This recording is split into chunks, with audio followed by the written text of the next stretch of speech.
والذين يقولون ربنا هب لنا من أزواجنا وذرياتنا قرة أعين وجعلنا للمتقين إماما وما خلقنا السماوات والأرض وما بينهما إلا بالحق وإن الساعة لآتية فاصفح الصفح الجميل. markaska sunna ee ceelasha biyaha ayaa wacdaro weyn ka dhigay tartamada quraanka kariimka ee laga qabtay gudaha dalka Soomaaliya intiisa bisha barakaysan Ramadaan wuxuuna ka socdaa gobolka Banaadir wuxuuna ku guuleystay lacag dhan $20,000 laba arday ayaa kaalmaha koowaad ka galay tartamada ugu waaweyn ee laga qabto Soomaaliya sida kan dawladda federaalka ee Soomaaliya iyo sidoo kale kan ay qabato Jamciyatul Qur'aanul Kariim ee lagu qabtay Masjidka Cali Jimcaale ayna taabagelinaysay hay'adda Hormuud Salaam Foundation waa munaasabad lagu dhiirigelinayay ardayda markaska sunna ee ku yaala ceelasha biyaha kuwaasi oo kaalmaha hore ka galay tartamada Quraanka Kariimka ardaydan ayaa ku guuleystay kaalmo sare tartamo kala duwan oo ay qabteen dawladda federaalka Soomaaliya Masjidka Cali Jimcaale iyo Jamciyatul Qur'aanul Kariim ee Soomaaliya intii lagu guda jiray bisha barakeysan ee Ramadaan qeybaheeda hore munaasabada dhiirigelinta waxa ka soo qayb galay culumaa u diin macallimiin waalidiinta ardayda iyo marti sharaf kale kuwaasi oo bogaadiyay dadaalka ardayda iyo macallimiinta markaska sunna munaasabadan ayaa sidoo kale lagu abaalmariyay macallimiintii wax soo bartay ardaydan Cabdinaasir Maxamed Keero ayaa kaalinta koowaad ka galay tartamada dawladda federaalka ee Soomaaliya iyadoo uu abaalmariyay madaxweynaha Jamhuuriyadda Federaalka ee Soomaaliya Dr. Xasan Sheekh Maxamuud sidoo kale Maxamed Nuur Maxamed ayaa galay kaalinta labaad ee tartanka Quraanka ee ay qabatay dawladda federaalka Soomaaliya halka Nuur Cabdulqaadir Cusmaan uu galay kaalinta koowaad ee tartanka ay qabatay Jamciyatul Qur'aanul Kariim Soomaaliya laguna qabtay Masjidka Cali Jimcaale ayna taabagelisay hay'adda Hormuud Salaam Foundation intaasoo arday waxa ay wax ku soo barteen markaska sunna ee deegaanka ceelasha biyaha ee duleedka magaalada Muqdisho ugu horeyn munaasabada waxa furay Sheekh Cabdiraqiib oo sharaxaad ka bixiyay sida ay ardaydu u kala galeen kaalmaha iyo goobaha lagu qabtay tartamada Quraanka saddexdaasna waxa la kala yiraahdaa Cabdinaasir Maxamed Keero iyo Nuur Cabdulqaadir Uthmaan iyo Maxamed Nuur Maxamed Ibrahim saddexdaba waxay degayn soo sheegnay markii sunna fi Soomaal waxay soo kala qaateen kaalmo aad iyo aad u kala duwan waxay soo qaateen kaalinta koowaad iyo labaad musaabaqada dawladda federaalka Soomaaliya ee qaadaysay Dr. Xasan Sheekh Maxamuud sidoo kale waxay soo qaadeen kaalinta koowaad iyo kaalinta labaad ee musaabaqada iyo tartankii uu qaadayay markii sunna fi Soomaal waxa kale xusid mudan inay soo qaadeen kaalinta koowaad maamul goboleedka dawladda Koonfur Galbeed sidoo kale waxay soo qaadeen Maasul Manaar maamul goboleedka dawladda Koonfur Galbeed waxay kala soo qaadeen sidoo kale oo xusid mudan inay soo qaadeen kaalinta koowaad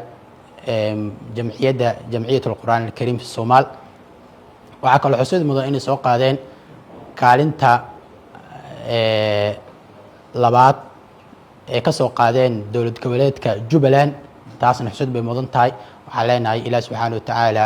ajirkiina ajral soo koobi kana ka dhigo waaniin mahad celinayna Allaah waxa soo hoysin guul aad u weyn markiisu sunna fi Soomaal ay soo hoyseen waxa leenahay aad baa u maasantiin jazaakumullahu khairan wa barakallahu fiikum sidoo kale macallin Abubakar oo kamid ah macallimiinta markaska sunna ayaa ka hadlay sababaha guusha lagu gaaro isagoo ku booriyay ardayda dadaal joogto ah edeb iyo ixtiraamka macallimiinta waxaan ka dhigi rabaa asbaabta nagu kaalmeyn karto in ay guusha noo daa'imto mar kastaba awalan guusha waxyaalaha noogu daa'imi karto waxaa ka mid ah al-ikhlaasu lilaahi subxaanahu wa tacaala ikhlaas inaan la imaano guushaan iyo waxyaalahan la helayo bini aadamka ammaantooda waxooda inaan fiirinine juhdiga waxaan ku bixinayna iyo dadaalka ku bixinayna inay nagu noqoto ilaahay dartiisa haddii qalbigeena uu kor jiro wixii hoosoo dhan waa ku guuleysanaynaa. midda labaad waxay tahay oon ardayda guuleysatay iyo macalimiinta juhdiga soo bixisay nafteenaba isu dardaarmaynaa atawaaduc iyo in la badiyo kelimada laa xawla walaa quwata ilaa billah markii guushan oo kale la gaaro. waxaan kaloo ku dardaarmayaa in la daa'imo muraajacada qur-aanka so qofku waa taqaanaa usdihin macalinku waa juhdi waa bixisa usdihine juhdigii in lasii labalaabo dadaalkii lasii bixiyo muraajacada aada loo daa'imo lagu celceliyo qofka uu iska dhigo kaannahu inuusan weligiisa guul usan helin. dhankiisa sheekh cabdulaahi maxamed xuseen gacmo dheere ayaa si faahfaahsan uga hadlay taariikhda furitaanka markaska sunna iyo qaabka uu u shaqeeyo. haddaan wax yar ka sheego markaska sunna xawaashiisa wax ku saabsan horta markasku wuxuu ku yaalaa duleedka ceelasha biyaha waa deegaan ballaaran. markii ceelasha biyaha wax yar hore loo dhaafo markaad xamar ka timaado oo dhinaca afgooya ceelasha biyaha usii dhaafi rabto ayaad gacantaada midig u leexanaysaa 7 kilomitir ilaa 6 kilomitir aa soconaysa. waxaa la aasaasay sanadii 2014 haddeer deegaan ahaan deegaan ballaaran uu noqday ilaa 2000 oo qoys agteeda degan. waa deegaan ilaahay ugu nicmeeyay xagga amniga habeen iyo maalin amnigiisu waa fiican yahay. waa Soomaaliya meelaha ugu amniga badan alxamdulillah. biyaadiisuna waa biya ilaashan oo biya diineed ah oo dadka soo degay dad diin u soo degay waa kulligood iyo barashada diinta islaamka. deegaan laga yaqaan ma muqaadaraadka laguma gado laguma cuno waa ilaahay mahadiis. saas oo kale deegaan tinta si qaab daran looga jarto ama dhaqanka gaalada labiski gaalada laga labista ma muusikada iyo waxyaabaha aan fiicnayna deegaan laga maqlo ma. marka waa biya ilaashan ilmiga jooga iyo qofka wax ku bartaahi dhegtiisu maqli mayso waxaan fiicnayn ishiisuna arki mayso waxaan fiicnayn arki mayso alxamdulillah. marka saas waxay sahli kartaa ardaygu inuu si fudud oo wax ku baran karo. deegaankaas waxa ku dhex yaala masjid weyn. masjidkaas oo wax ku bartaan arday tiradoodu ilaa 4000 ay gaarayso. ardadaasoo 1000 iyo xoogaa kamiduhu ay yihiin dad xira oo Soomaaliya meelo badan oo kamida wadanka Soomaaliya iyo meesha Soomaalidu degan tahay ka kala yimid. 1000kaas iyo xoogaasu masaajidka ay seexdaan raashinna ka cunaan chiefna ku leeyihiin waxbarashadana ku leeyihiin. dadka guudna waxbarashada masaajidka ku leeyihiin. waxa kale oo deegaanku u leeyahay jaamacad u leeyahay oo ardaasu markay xalaqaadkaas masaajidka ay waqti fiican dhigtaan waxay aadaan jaamacadda ay aadaan xilliyada u dambeeya sanadahooda. salaada subax markii la gaaro dadka dhan waxay u dareeraan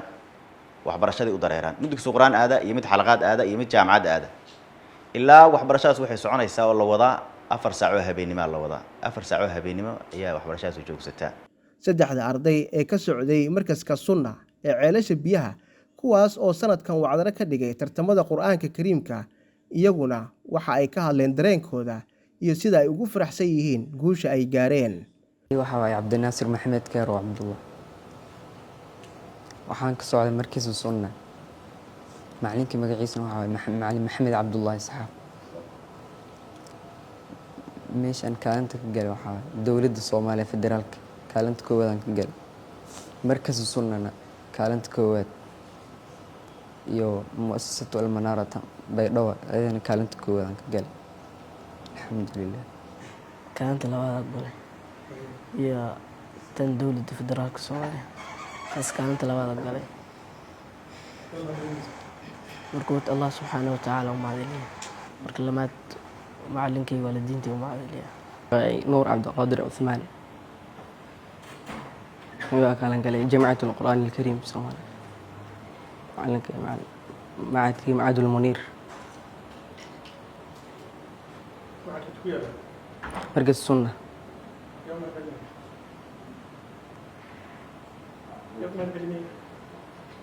أولا إلهي ما حد سكره مركز لبعض والدين تأي. ugu dambeyn intii ay socotay munaasabadda waxaa lagu doonsiiyay dhiirigelin lacageed macallimiintii kaalin weyn ka qaatay guusha ardaydan. saddexda ah oo kaalimaha sarsare dawladda federaalka imtixaanka qabatay iyo maamul goboleedyo fara badan imtixaanka qabteen iyo markii sunna imtixaanka uu qabtay kaalimada sare ka galay labadii macallin oo macallimiinta u ahaa saddexdaas arday inaan maanta dhiirigelin aan ugu talagalnay hadaan nahay markii sunna maadaama ardada iyo macallimiintuba ay deegaanka markiska ka soo jeedaan saasoo kalena aanaan arag dadkii imtixaanaadka qabtay oo madaxweynuhu uu ka mid ahaa oo ardada kaalimaha galay dhiirigeliyey aanaan u jeedin iyadoo macallimiinta la dhiirigelina